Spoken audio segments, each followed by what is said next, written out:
1992ರ ಗಲಭೆಯಲ್ಲಿ ಪಾಲುದಾರರಾಗಿದ್ದಂಥ ಅಥವಾ ಭಾಗಿಯಾಗಿದ್ದ ಕಾರಣಕ್ಕಾಗಿ ಆರೋಪದಡಿಯಲ್ಲಿ ಹುಬ್ಬಳ್ಳಿಯಲ್ಲಿ ಕರಸೇವಕನ ಬಂಧನ ಆಗಿತ್ತು. ಹಳೆ ಪ್ರಕರಣದ ವಿಚಾರಕ್ಕೆ ಸಂಬಂಧಪಟ್ಟಂತೆ ಇವತ್ತು ಆ ವಿಚಾರವನ್ನು ಖಂಡಿಸಿ ಬಿಜೆಪಿ ಪ್ರತಿಭಟನೆಯನ್ನ ಮಾಡ್ತಾ ಇದೆ. ರಾಜ್ಯಾದ್ಯಂತ ಬಿಜೆಪಿ ಪ್ರತಿಭಟನೆಗೆ ಕರೆ ಕೊಟ್ಟಿದೆ. ಹುಬ್ಬಳ್ಳಿಯಲ್ಲಿ ವಿಪಕ್ಷ ನಾಯಕ ಆರ್ ಅಶೋಕ್ ನೇತೃತ್ವದಲ್ಲಿ ಪ್ರತಿಭಟನೆ ನಡೆಯುತ್ತೆ. ಶಹರ ಠಾಣೆ ಎದುರು ಬಿಜೆಪಿಯಿಂದ ವೇದಿಕೆ ನಿರ್ಮಾಣವಾಗಿದೆ. ಠಾಣೆಯ ಸುತ್ತಲೂ ಕೂಡ ಬ್ಯಾರಿಕೇಡ್ ಹಾಕಿ ಸಿಬ್ಬಂದಿ ಸರ್ಪಗಾವಲನ್ನು ಹಾಕಿದ್ದಾರೆ. ಪ್ರತಿಭಟನೆಯ ಹಿನ್ನೆಲೆ ಭದ್ರತೆಯನ್ನು ಹೆಚ್ಚಳ ಮಾಡಿದೆ ಪೊಲೀಸ್ ಇಲಾಖೆ. ಇವತ್ತು ಬೆಳಗ್ಗೆ ಹುಬ್ಬಳ್ಳಿಯಲ್ಲಿ 11:30ಕ್ಕೆ ಬಿಜೆಪಿಯ ಪ್ರತಿಭಟನೆ ಆರಂಭ ಆಗುತ್ತೆ. ವಿಧಾನಸಭೆಯ ವಿರೋಧ ಪಕ್ಷದ ನಾಯಕ ಆರ್ ಅಶೋಕ್ ಅಲ್ಲಿಗೆ ತೆರಳುತ್ತಾರೆ, ಪ್ರತಿಭಟನೆಯಲ್ಲಿ ಭಾಗವಹಿಸ್ತಾರೆ. ಹುಬ್ಬಳ್ಳಿಯ ಶ್ರೀಕಾಂತ್ ಅರೆಸ್ಟ್ ಆಗಿದ್ದಾರೆ. ಶ್ರೀಕಾಂತ್ ಈ ಹಿಂದೆ ಅಂದರೆ 1992ರಲ್ಲಿ ರಾಮ ಮಂದಿರ ವಿಚಾರಕ್ಕೆ ಸಂಬಂಧಪಟ್ಟಂತೆ ಗಲಭೆ ಸೃಷ್ಟಿಯಾಗಿತ್ತು. ಆ ಗಲಭೆಯಲ್ಲಿ ಪಾಲುದಾರರಾಗಿದ್ದರು, ಭಾಗಿಯಾಗಿದ್ದರು. ಮಾತ್ರವಲ್ಲ, ಅವರು ಆರೋಪಿ ನಂಬರ್ 3, ಆರೋಪಿ ನಂಬರ್ 3 ಆಗಿದ್ದರು. ಸೊ A3 ಆಗಿದ್ದಂಥ ಪ್ರಕರಣ, ಆ ಹಿಂದಿನ ಪ್ರಕರಣದ ವಿಚಾರಕ್ಕೆ ಸಂಬಂಧಪಟ್ಟಂತೆ ಈಗ ಅವರನ್ನು ಅರೆಸ್ಟ್ ಮಾಡಲಾಗಿದೆ. NBW ಆಗಿದೆ ಎನ್ನುವ ಕಾರಣಕ್ಕಾಗಿ ಅವರನ್ನು ವಶಕ್ಕೆ ತೆಗೆದುಕೊಳ್ಳಲಾಗಿದೆ. ಇದೀಗ ಅದೇ ವಿಚಾರ ಬಿಜೆಪಿ ಒಂದು ರೀತಿ ಸರ್ಕಾರದ ವಿರುದ್ಧ ಹೋರಾಟಕ್ಕೆ ಅಸ್ತ್ರವನ್ನಾಗಿ ತೆಗೆದುಕೊಳ್ತಾ ಇದೆ. ಮತ್ತಷ್ಟು ಮಾಹಿತಿ ನಮ್ಮ ಪ್ರತಿನಿಧಿ ಯಲ್ಲಪ್ಪ ನೀಡ್ತಾರೆ. ಯಲ್ಲಪ್ಪ, ಬಿಜೆಪಿಗೆ ಇದೊಂದು ರಾಜಕೀಯ ಅಸ್ತ್ರ ಅಂತ ಹೇಳಿದ್ರು ಕೂಡ ತಪ್ಪಾಗೋದಿಲ್ಲ. ಕಾಂಗ್ರೆಸ್ ಇದು ಕಾನೂನಾತ್ಮಕ ಹೋರಾಟ, ಕಾನೂನಾತ್ಮಕ ರೀತಿಯಲ್ಲಿ ಪ್ರಕ್ರಿಯೆ ನಡೆದಿದೆ ಅಂತ ಹೇಳಿ ಕಾಂಗ್ರೆಸ್ ಸಮಜಾಯಿಷಿಯನ್ನು ಕೊಡ್ತಾ ಇದೆ. ಇವತ್ತಿನ ಪ್ರತಿಭಟನೆ ಯಾವ ರೀತಿ ಇರುತ್ತೆ, ಪೊಲೀಸರು ಯಾವ ರೀತಿ ಸಿದ್ಧರಾಗಿದ್ದಾರೆ ಅಂತೇಳಿ ಯಲ್ಲಪ್ಪ? ದಶರಥ್, 1992 ಡಿಸೆಂಬರ್ 5ರಂದು ನಡೆದಂತಹ ಒಂದು ಪ್ರಕರಣ ಇವತ್ತು ಸಾಕಷ್ಟು ವಿವಾದಗಳನ್ನು ಸೃಷ್ಟಿಯಾಗಿದೆ, ಸಾಕಷ್ಟು ಹೋರಾಟಗಳಿಗೆ ಸಾಕ್ಷಿಯಾಗಿದೆ. ಅಂದರೆ ಹುಬ್ಬಳ್ಳಿ ಅಂದರೆ ನಮಗೆ ನೆನಪಿಗೆ ಬರೋದು ಅಂದರೆ 1992, 93, 94, 95, 96 ಇಲ್ಲಿ ನಡೆದಂತಹ ಒಂದು ಈದ್ಗಾ ಮೈದಾನ ಹೋರಾಟದಲ್ಲಿ ಸಾಕಷ್ಟು ಸಾವು ನೋವುಗಳಾದವು.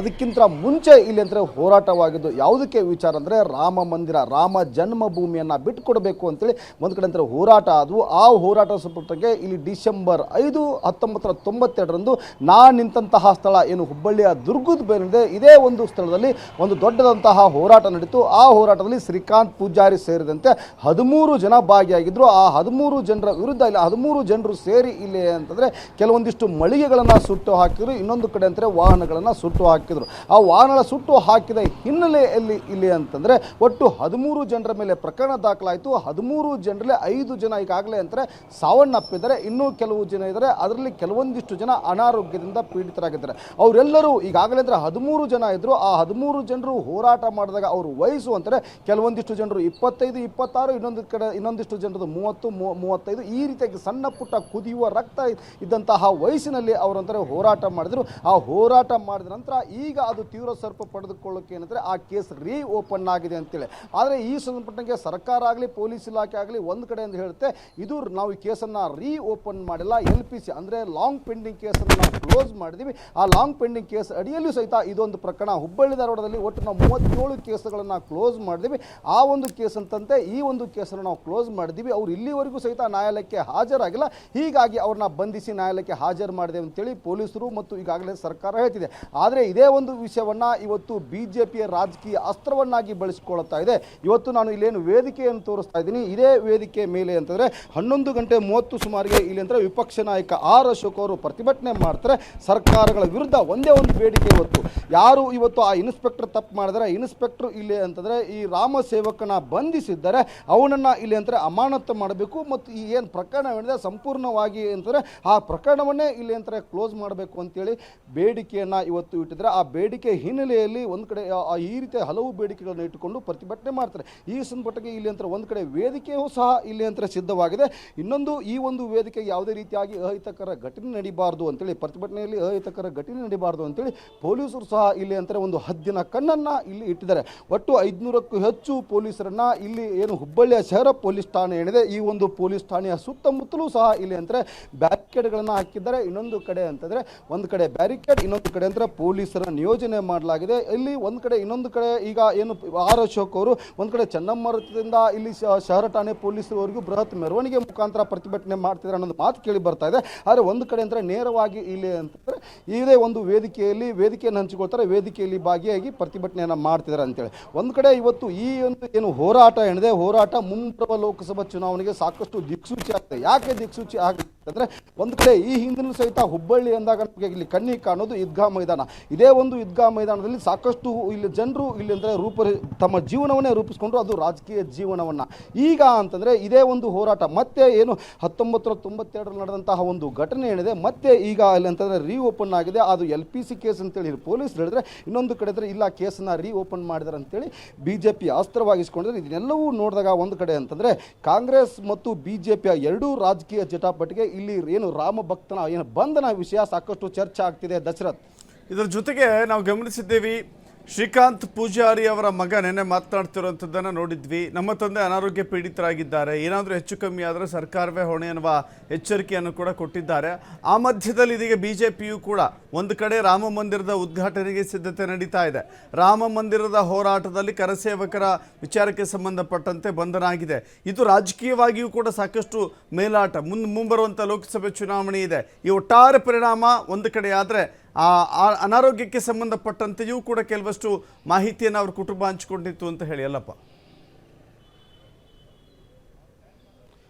ದಶರಥ್, ಏನು ಇದೇ 22ರಂದು ಒಂದು ಕಡೆ ಅಂದರೆ ರಾಮ ಮಂದಿರ ಉದ್ಘಾಟನೆ ಇದೆ. ಇಲ್ಲಿ ಉದ್ಘಾಟನೆ ಹಿನ್ನೆಲೆಯೇ ಪ್ರತಿಯೊಬ್ಬ ದೇಶದ ಭಕ್ತನು ಇವತ್ತು ಅಂದರೆ ದೇಶದ ಏನು ಪ್ರಜೆ ಏನಿದೆ ಈ ಒಂದು ಸಂಭ್ರಮವನ್ನು, ರಾಮ ಮಂದಿರದ ಉದ್ಘಾಟನೆ ಸಂಭ್ರಮವನ್ನು ಹಂಚಿಕೊಳ್ತಾರೆ. ಆದರೆ ಈ ಕುಟುಂಬಕ್ಕೆ ಇವತ್ತು ಬರಸಿಡಿಲು ಬಡದಂತಾಗಿದೆ. ಯಾಕಂದರೆ 1992ರಲ್ಲಿ ಪ್ರಕರಣ ಇದ್ದರೆ ಅದನ್ನು ಈ ಹಿಂದ್ಗಡೆ ಯಾವಾಗೋ ಇಲ್ಲಿ ಅಂದರೆ ಈ ಕೇಸನ್ನು ಕ್ಲೋಸ್ ಮಾಡಬೇಕಾಗಿತ್ತು. ಆದರೆ ಈಗ ರಾಮ ಮಂದಿರ ಉದ್ಘಾಟನೆ ಅಂತಹ ಸಮಯದಲ್ಲೇ ಈ ಕೇಸನ್ನು ಎತ್ತಿಕೊಳ್ಳೋದು ಯಾವ ನ್ಯಾಯ? ಅದರಲ್ಲಿ ಕೇಸನ್ನು ಕ್ಲೋಸ್ ಮಾಡಲಿಕ್ಕೆ ಬಂಧನ ಮಾಡಿದ್ದೇವೆ ಅಂತ ಹೇಳ್ತೇವೆ. ಆತನಿಗೆ ಈಗಾಗಲೇ ಅಂತಂದರೆ ಶ್ರೀಕಾಂತ್ ಪೂಜಾರಿಗೆ ವಯಸ್ಸು 65.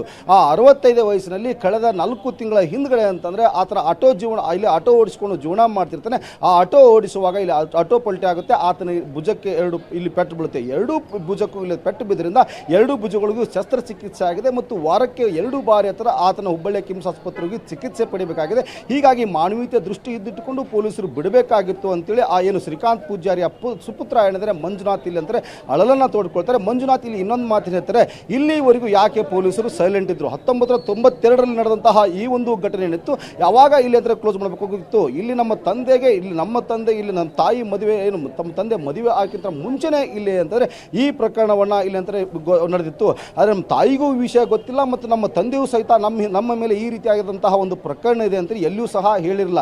ಈಗ ಏಕಾಏಕಿ ಪೊಲೀಸರು ಶುಕ್ರವಾರ ಬೆಳಗ್ಗೆ ಬರ್ತಾರೆ. ಬೆಳಗ್ಗೆ ಇಲ್ಲಿ ಅಂತಾರೆ ನಮ್ಮ ತಂದೆಯವರನ್ನ ಬಂಧನ ಮಾಡ್ತಾರೆ. ಯಾಕೆ ಬಂಧನ ಮಾಡಿದ್ರಿ ಅಂತ ಪ್ರಶ್ನೆ ಮಾಡಿದಾಗ, ಇಲ್ಲ ಈ ಹಿಂದ್ಗಡೆ ಹಳೆ ಪ್ರಕರಣ ಇದನ್ನು ಕ್ಲೋಸ್ ಮಾಡ್ತೀವಿ, ಹೀಗಾಗಿ ನಿಮ್ಮ ತಂದೆಯವ್ರನ್ನ ಬಂಧನ ಮಾಡ್ತಿದ್ದೇವೆ ಅಂತ ಹೇಳ್ತಾರೆ.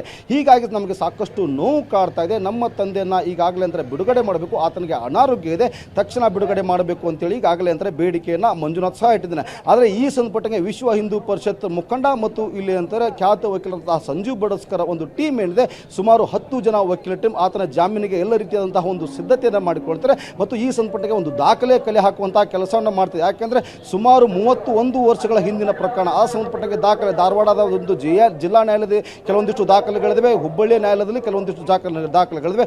ನಿನ್ನೆ 4 ಜನ ವಕೀಲರು ಇಲ್ಲಿ ಅಂತಾರೆ ಧಾರವಾಡದ ಜಿಲ್ಲಾ ನ್ಯಾಯಾಲಯದಲ್ಲಿ ದಾಖಲೆಗಳನ್ನು ಕಲೆ ಹಾಕಿದರೆ, ಹುಬ್ಬಳ್ಳಿಯಲ್ಲಿ ಕೆಲವು ವಕೀಲರು ಇಲ್ಲಿ ದಾಖಲೆಗಳನ್ನು ಕಲೆ ಹಾಕುವಂಥ ಕೆಲಸ ಮಾಡಿದರೆ ಮತ್ತು ಇವತ್ತೇನು ವಕೀಲರ ತಂಡ ಏನಿದೆ ಆ ವಕೀಲರ ತಂಡ ಇವತ್ತು ಜಾಮೀನು ಅರ್ಜಿ ಸಲ್ಲಿಸಲು ಎಲ್ಲ ಸಿದ್ಧತೆಯನ್ನು ಮಾಡಿಕೊಂಡಿದೆ. ದಶರಥ್, ಥ್ಯಾಂಕ್ ಯು ಎಲ್ಲಪ್ಪ ನಿಮ್ಮೆಲ್ಲ ಮಾಹಿತಿಗೆ.